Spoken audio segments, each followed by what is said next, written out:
할렐루야. 우리는 사도신경을 좀 살펴보고 있습니다. 오늘은 사도신경의 마지막 단락인 나는 성령을 믿습니다라는 고백입니다. 사도신경은요, 성부, 성자, 성령 하나님에 대한 고백으로 되어 있습니다. 각 부분의 끝부분에 나는 믿습니다, 믿는다라는 거예요. 이 라틴어로 크레도라는 말은 나는 믿는다라는 단어입니다. 그러면 나는 무엇을 믿느냐는 거예요. 우리는 믿는다고 하지만 그러면 나는 무엇을 믿느냐라는 거죠. 하나님이 어떤 분이신지, 하나님이 이루어 놓으신 그 사역들을 나는 믿습니다라고 고백하는 것입니다. 예수님은 이 땅에 오셔서 무슨 일을 하셨느냐, 성령은 오셔서 무슨 일을 하셨느냐라는 그 고백이 담겨져 있는 겁니다. 우리가 예배 시간에 나는 이런 하나님을 믿습니다, 나는 이런 예수님을 믿습니다, 오늘 배울 말씀처럼 나는 이런 성령님을 믿습니다라는 고백을 예배 시간에 나의 믿음의 고백을 드리는 거예요. 이것이 사도신경입니다. 여러분 안에 이런 고백이 있기를 축복합니다. 이런 고백이 있어야 흔들리지 않아요. 하나님에 대한, 예수님에 대한, 성령님에 대한 이런 고백이 있을 때 흔들림이 없는 거예요. 흔들릴 수는 있어요. 그러나 나를 잡아줄 수 있는 것이 하나님이십니다. 나를 흔들리지만 나를 붙잡아줄 수 있는 것이 예수님이십니다. 나를 성령님이 그렇게 인도하고 계시다라는 거예요. 그것을 어디에서 우리가 찾을 수 있죠? 하나님이 말씀하신 성경에서 찾을 수 있다라는 거예요. 우리는 성경을 종합적으로 믿습니다라는 고백입니다. 사도신경의 세 번째 명제인 성령에 대해서 오늘 좀 살펴보려고 합니다. 우리에게 성령과 관련해서 회상되는 몇 가지 인상들이 있어요. 여러분, 성령하면 여러분들 생각나는 게 어떤 것이 있을까요? 보통 우리들이 성령 이러면 여러분 마음속에 떠오르는 무슨 단어들이 있잖아요. 어떤 거죠? 성령하면 불 막 이래요. 불, 능력, 권세 막 이런 것들을 생각하더라는 거예요. 맞아요. 성령 안에 이러한 단어들, 요소들이, 속성들이 다 담겨져 있습니다. 우리가 사도신경을 공부하면서 성령이 무엇을 말하는지를 우리가 좀 살펴봤으면 좋겠어요. 성령에 관련해서 회상되는 몇 가지 인상들이 있는데 주로 부흥사 이렇게 생각해요. 부흥사들의 전유물이 성령이라고 생각해요. 그래서 자기만 능력을 행할 수 있고 자기 안에 능력이 있어서 그 능력을 임파테이션 하는 것처럼 착각하는 사람들이 있더라는 거예요. 성령 치유사, 성령 사역자 이런 얘기 하잖아요. 성령 이러면 막 그런 사람들을 생각해요. 그래서 그런 사람들 앞에 가서 막 어떻게 좀 해보려고 하는 사람들이 너무나 많더라는 거예요. 또 성령하면 생각하는 것이 열광하는 성도들이에요. 막 성령 막 집회 가면 막 사람 성도들이 그냥 막 아우성을 치잖아요. 방언, 예언기도, 간증 이런 것들을 설명하면 그런 것들이 내 머릿속에 연상이 돼요. 저도 성장 과정에서 어느 한때 성령을 능력자들의 전유물로 생각한 적이 많습니다. 그래서 성령이 인간을 흥분시키는 어떤 신비로운 물질인 양 오해할 때가 참 많았어요. 그래서 나도 그 성령 받으려고 열심히 기도하고 열심히 산기도 다니고 막 부르짖고 막 그런 적이 많아요. 안 뽑히는 소나무 뽑으려고 막 흔들어대도 나만 흔들리지 소나무는 전혀 흔들리지 않아요. 그래서 어떻게 다음엔 더 한번 소나무 한번 흔들리라 이러고 막 다시 한번 기도하고, 그게 안 되면 어떻게 하는 줄 아세요? 내 영성이 부족한가 보다, 오늘부터 금식을 좀 해야 되겠다 이러고 금식하고 그 소나무를 붙잡고 막 흔들리니까 웬걸 소나무가 막 흔들리는 게 아니라 내가 흔들려요. 왜 그런 줄 아세요? 배고파갖고 내가 더 흔들려. 막 바람이 불으면 나무까지 흔들리는 것처럼 제가 막 그러더라는 거예요. 성령하면 우리 안에서 오해되는 것들이 참 많더라는 거예요. 여러분들 성령 받기 위해서 여러분들도 많이 노력하지 않으셨나요? 성령은 노력해서 받는 것이 아니에요. 성령은 내가 연습해서 되는 것이 아니에요.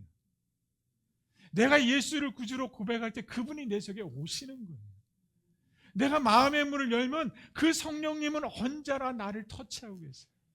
근데 이런 것들을 생각 못하고 어떻게 그냥 막 불 막 이러니까 막 그 불을 받기 위해서 성령의 불 이러면 막 이러고 사람들이 그런 요소도 있어요. 그러나 사도신경에서 말하는 성령은 어떤 거냐라는 거예요.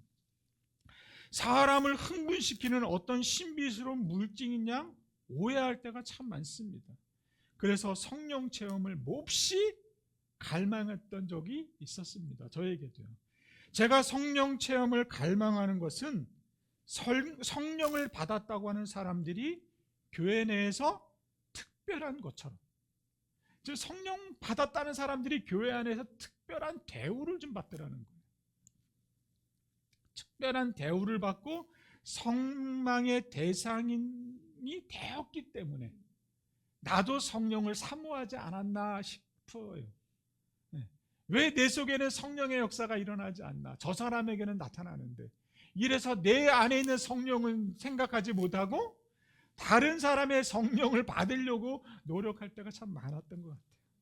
그러나 성령은 능력자들의 전유물이 아닙니다. 인간을 흥분시키거나 자극시키는 신비스러운 물질도 아닙니다.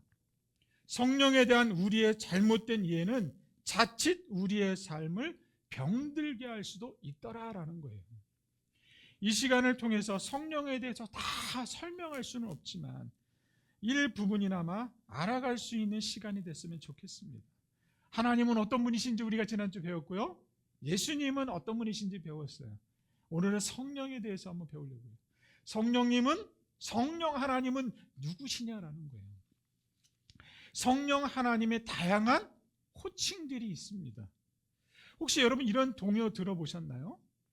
내 동생 곱슬머리 개구장이 내 동생 이름은 하나인데 별명은 서너 개 엄마가 부를 때는 꿀돼지 아빠가 부를 때는 두꺼비 누나가 부를 때는 왕자님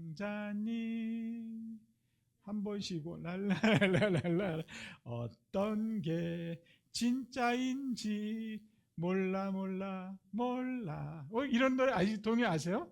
이런 것처럼요 오늘 설교의 주인공인 성령님도요 이름이 다양하게 불려지고 있습니다.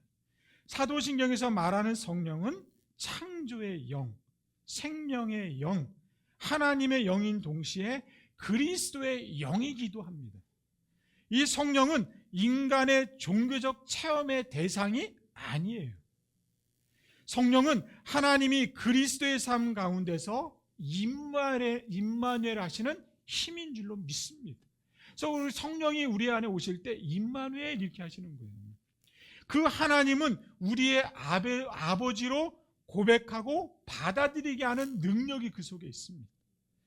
하나님에게 순종하는 능력이 성령님 안에 있더라는 거예요. 우리가 나는 성령을 믿습니다라고 고백할 때 성령은 창조의 영, 생명의 영, 하나님의 영, 그리스도의 영으로서 하나님이 하시는 새 창조의 사역을 나는 믿습니다라는 뜻입니다. 아셨어요? 성령이 하시는 일에는 분명한 목표가 있습니다. 성령이 지행해가는 목표는 하나님의 새 창조입니다. 그렇다면 사도신경에서 나는 성령을 믿습니다라고 할 때 그것이 구체적으로 어떤 의미를 부여하고 있는지를 한번 살펴보려고 해요. 사도신경의 첫 번째 명제가 전능하사 천지를 만드신 하나님 아버지입니다.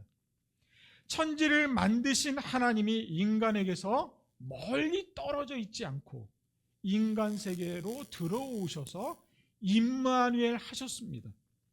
이에 우리는 하나님이 어떻게 우리와 함께 하시는가, 그것이 어떻게 가능하냐라는 질문을 던져보잖아요.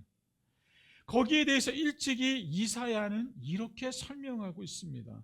보라, 처녀가 잉태하여 아들을 낳을 것이요 그 이름을 임마누엘이라 하리라고 이사야 7장 14절에 말씀하고 있습니다. 하나님은 그의 아들 예수 그리스도의 삶을 통해서 우리 가운데 오셨다라는 거예요. 그럼 복음이 뭐라 그랬죠? 복음? 하나님이 오셨다가 복음이에요. 하나님이 이 땅에 오셔서 나를 살리기 위해 그분이 오셨다라는 것이 복음이잖아요. 하나님은 그의 아들 예수 그리스도의 삶을 통해서 우리 가운데 오신 줄로 믿습니다. 하나님이 그러한 방식으로 우리와 함께 계시도록 하는 힘이 성령이에요. 성령. 하나님이 내 속에 오게 하시는 그 성령의 힘이 아니고서는 그런 일이 일어날 수가 없다라는 거예요.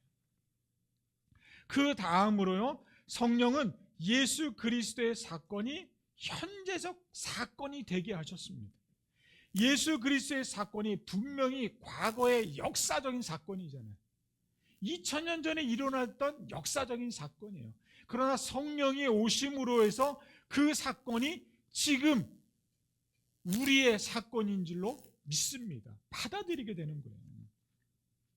현재적인 사건이며 미래적인 성격을 갖추고 있습니다.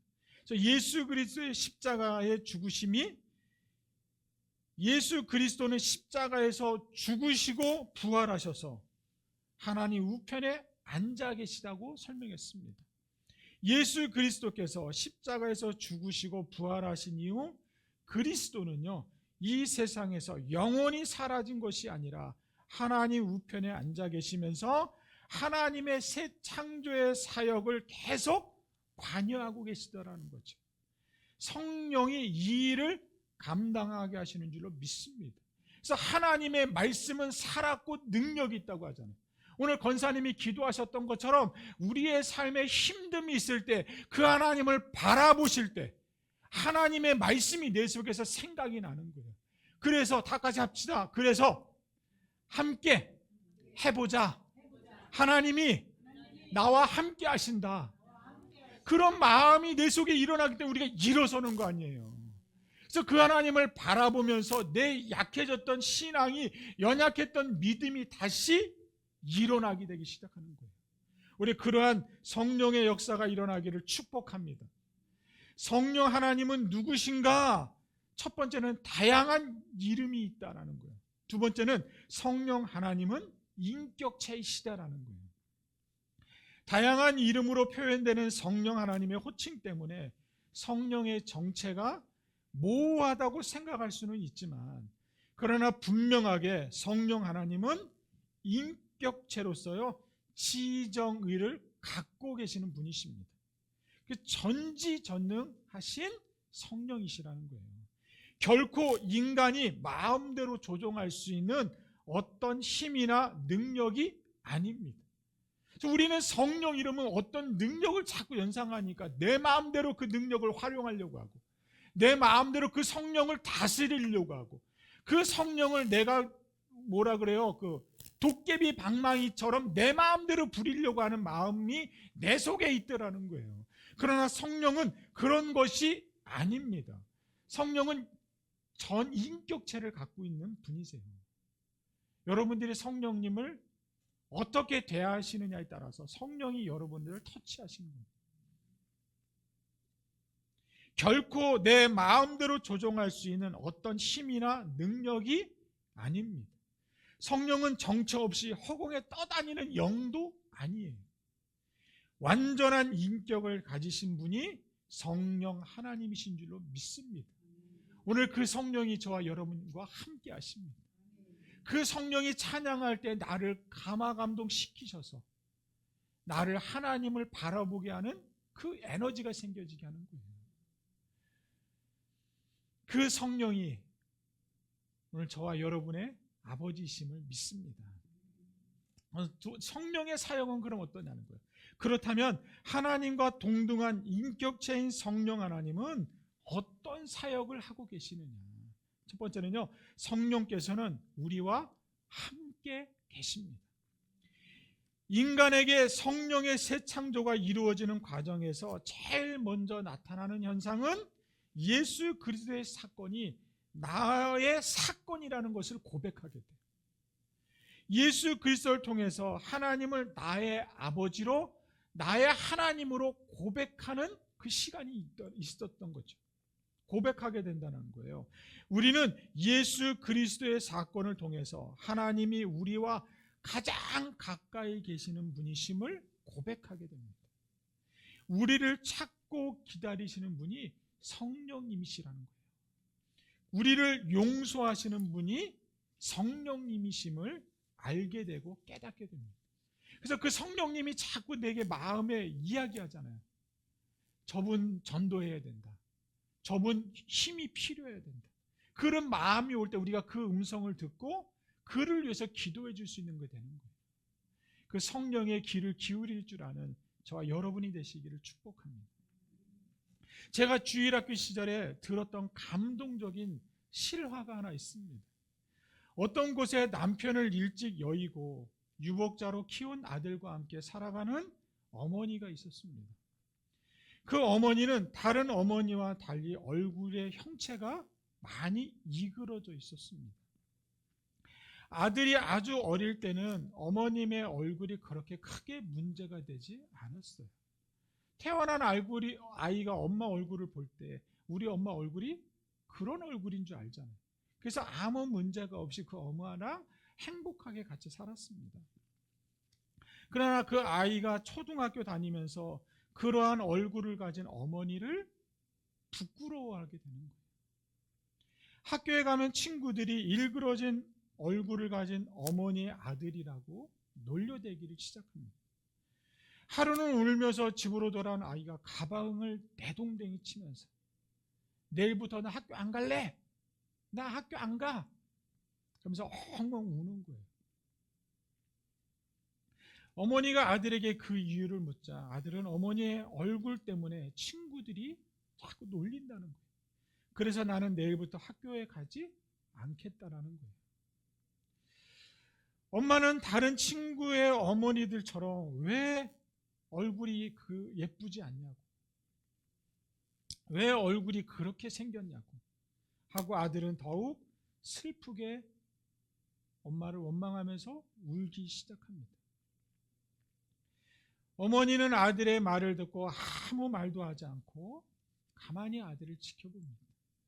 그러면서 장롱 속에서 오래된 앨범을 하나 꺼내봅니다. 그 첫 장을 넘기면서 그 아이에게 사진을 보여주기 시작합니다. 얘야, 이 사진을 좀 보렴. 이 사진에 있는 여자가 이쁘냐 미우냐. 그 아들이 그 사진을 보면서 너무 예뻐요. 이 여자가 누군지 아니? 모르겠어요. 이 사진의 주인공은 바로 엄마야. 그때 아들이 놀라서 물었습니다. 엄마, 그런데 지금 엄마의 얼굴은 왜 이래요? 어머니는 흐르는 눈물을 닦으면서 지금까지 숨겨왔던 이야기를 하기 시작합니다. 너의 아버지는 너가 뱃속에 있던 애에 사고로 세상을 떠났단다. 너는 아버지 없는 아들로 세상에 태어났고 어느 날 너를 안방에서 재우고 빨래하러 간 사이, 빨래에서 빨래하고 있는 사이에 동네에서 부랴한 소리에 뒤를 돌아봤더니 그 아이가 자고 있는 집에서 불이 난 겁니다. 그래서 이 어머니가 급하게 집으로 달려가서 사람들이 말리죠. 들어가면 안 된다고. 근데 이 어머니는 그 아이를 살리기 위해서 그 불 속을 들어갑니다. 그리고 잠자고 있는 그 아이를 이불에 동동 도여매서 빠져나온 거죠. 빠져나오다 불길이 있어서 그만 엄마의 얼굴에 화상을 입었습니다.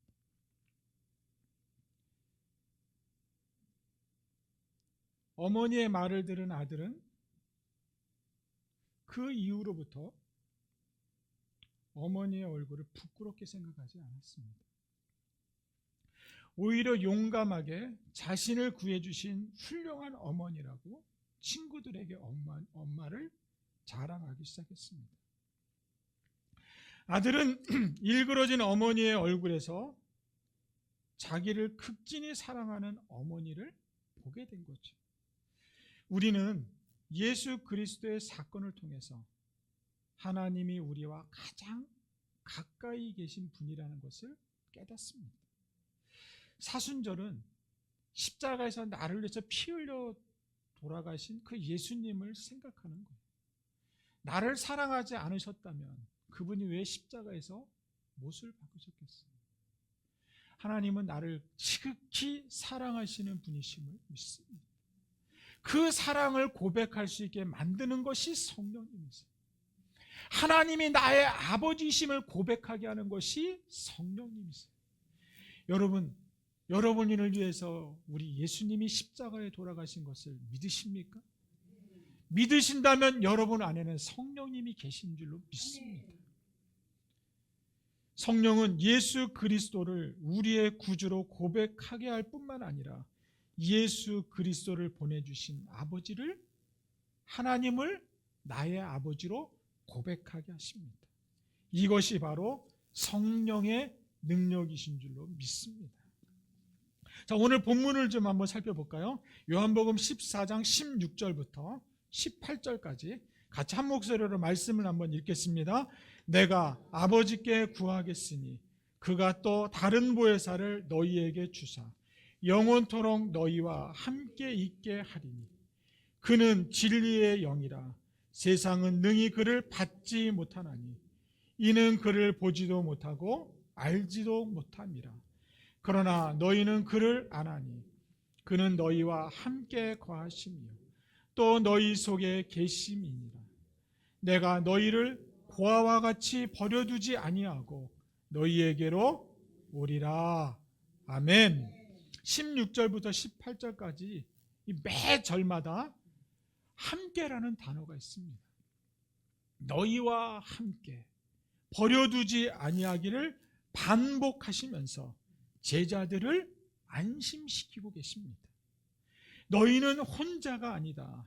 나는 거처를 마련하기 위해 떠나지만 내가 아닌 또 다른 보혜사 성령님이 오셔서 너희와 함께 할 것이다 라고 약속의 말씀을 주십니다.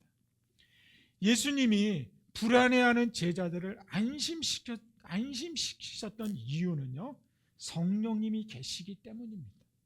그분이 우리와 함께 하시는 줄로 믿습니다. 이제 제자들은 사명자로 한 곳에 머물지 않고 사방으로 흩어져서 하나님의 나라를, 복음을 전하는 하나님의 제자가 됩니다. 그들 모두와 함께하여 힘을 주고 그들을 격려하고 위로할 수 있는 분이 우리 성령님이시라는 거예요.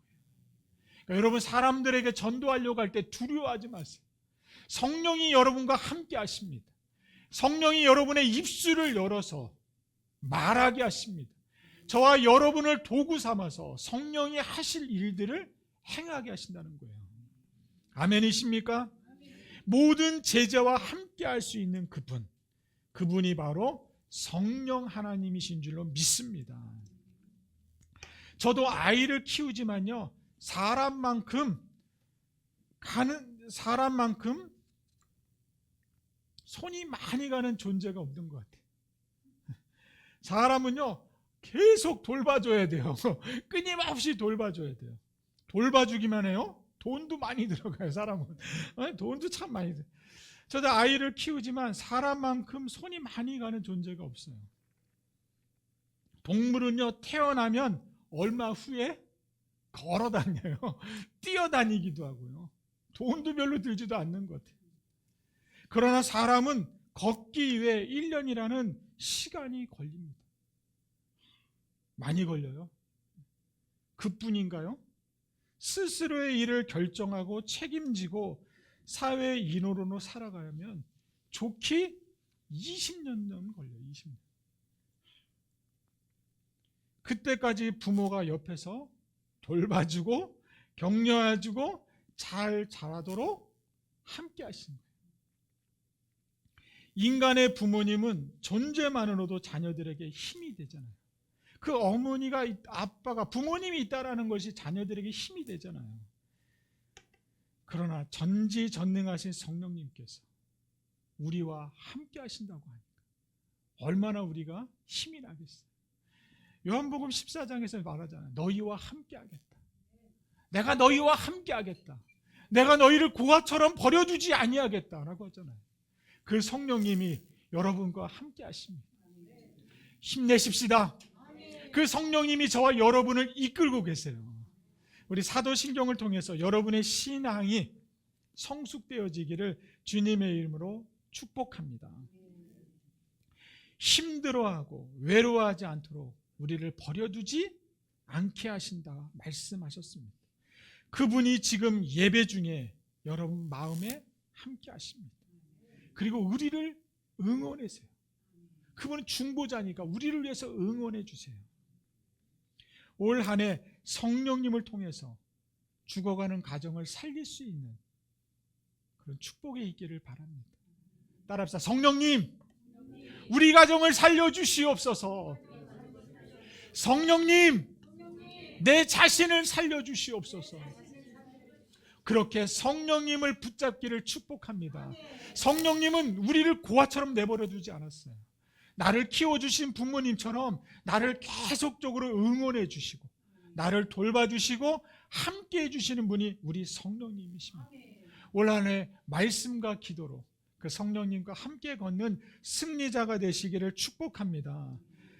사순절 날 특별히 성령의 인도하심이 있기를 바랍니다. 올 한 해 다 가기 전에 여러분 안에 생각하고 있는 그 사람 함께 전도합시다. 성령님이 나를 그렇게 인도하시면 나는 순종하면 돼요. 불신하지 마시고 그 성령님과 함께 승리자가 되는 저와 여러분이 되시기를 축복합니다.